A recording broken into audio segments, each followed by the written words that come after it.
Welcome to తొలి వార్త. ప్రజల కోసం ప్రజల పక్షం వార్తలు చదువుతోంది మీ మాధురి.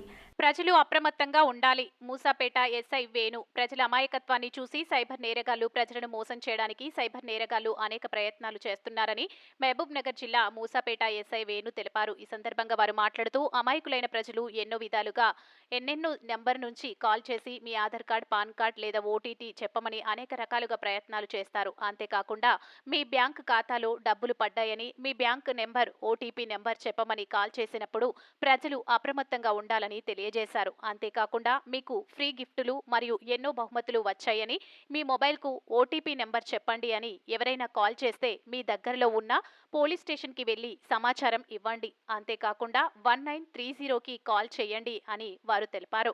మీ తొలి వార్త న్యూస్ని సబ్స్క్రైబ్ చేసి, లైక్ చేసి, షేర్ చేయండి. నా పేరు వేణు అండి. మూసాపేట ఎస్ఐగా పనిచేస్తున్నా. ముఖ్యంగా ఇప్పుడున్నటువంటి సొసైటీలో మనకి రిపోర్ట్ అవుతున్నటువంటి క్రైమ్లో సైబర్ క్రైమ్ చాలా ప్రమాదకరంగా ఉన్నది. సో ఎక్కువ మనం కమ్యూనికేషన్స్లో ఎక్కువ యూజ్ చేస్తున్నాం, ఫోన్ ఎక్కువ యూజ్ చేస్తున్నాం, సిస్టమ్ యూజ్ చేస్తున్నాం, ఇంటర్నెట్తో ఎక్కువ మనం డైలీ రొటీన్లో ఎక్కువ మనం యూజ్ చేస్తున్నాం. కాబట్టి మనకు సైబర్ క్రైమ్ జరిగేటటువంటి ఛాన్సెస్ అనేది ఎక్కువ కనపడుతూ ఉన్నాయి.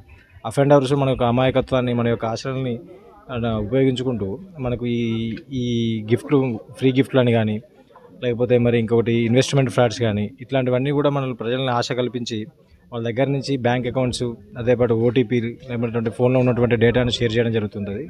దాని ద్వారా ఏమవుతుందంటే కష్టపడి సంపాదించుకున్నటువంటి అన్నీ ఉన్నటువంటి అకౌంట్లో ఉన్నటువంటి డబ్బులు కూడా ప్రజలు నష్టపోతూ ఉన్నారు. కాబట్టి ఎవరు కూడా మీకు ఉచితంగా గిఫ్ట్లు కానీ, ఉచితంగా ఎలాంటి ఇన్వెస్ట్మెంట్లు కానీ ఇవ్వమని ఏ సక్రమైనటువంటి సంస్థలు కూడా మిమ్మల్ని అడగవు. ఒకవేళ అట్లాంటి ఫోన్స్ కానీ, అట్లాంటి కాల్స్ కానీ మీకు వచ్చినాయంటే ఖచ్చితంగా వాళ్ళు సైబర్ నేరస్తులని మీరు గుర్తించాలి. వెంటనే ఒకవేళ అట్లాంటి నేరాలు బారిన పడినప్పుడు కానీ, అట్లా ఎవరైనా మీకు ఫోన్ చేసినప్పుడు కానీ వెంటనే 1930కి ఫోన్ చేయండి. లేకపోతే దగ్గర ఉన్నటువంటి పోలీస్ స్టేషన్కి వచ్చి మా కంప్లైంట్ అని మేము చూసుకుంటాం.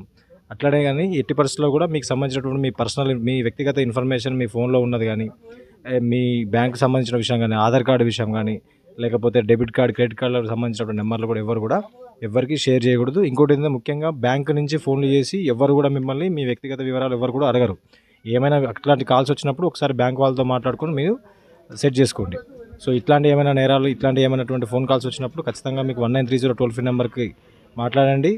మీకు వెంటనే పోలీస్ దగ్గర నుంచి ఎంతో అప్రమత్తంగా వివరిస్తున్నా కూడా మోసాలకు చాలా విధంగా పాల్పడుతున్నారు.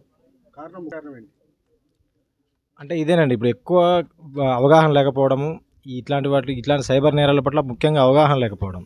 దీనిలో అవగాహన లేకపోవడం వల్లనే నిజంగానే బ్యాంక్ నుంచి ఫోన్ చేస్తున్నారేమో, నిజంగానే ఏమైనా గిఫ్ట్లు వస్తాయేమో, నిజంగానే ఏమైనా మనకు ఇన్వెస్ట్మెంట్ తక్కువ మొత్తంలో ఇన్వెస్ట్మెంట్ చేస్తే ఎక్కువ మనకు పైసలు వస్తాయేమన్నటువంటి ఒక చిన్న ఆశతోటి పబ్లిక్ అనే వాళ్ళు అలవాటైపోతున్నారు. ముఖ్యంగా ఈ విషయాలను గుర్తుపెట్టుకుని, ఇందాక ఇప్పుడు నేను చెప్పినటువంటి విషయాలను గుర్తుపెట్టుకున్నట్టయితే ఖచ్చితంగా ఎవరు కూడా అట్లాంటి నేరాల బారిన పడకుండా జాగ్రత్తలు తీసుకోవచ్చు.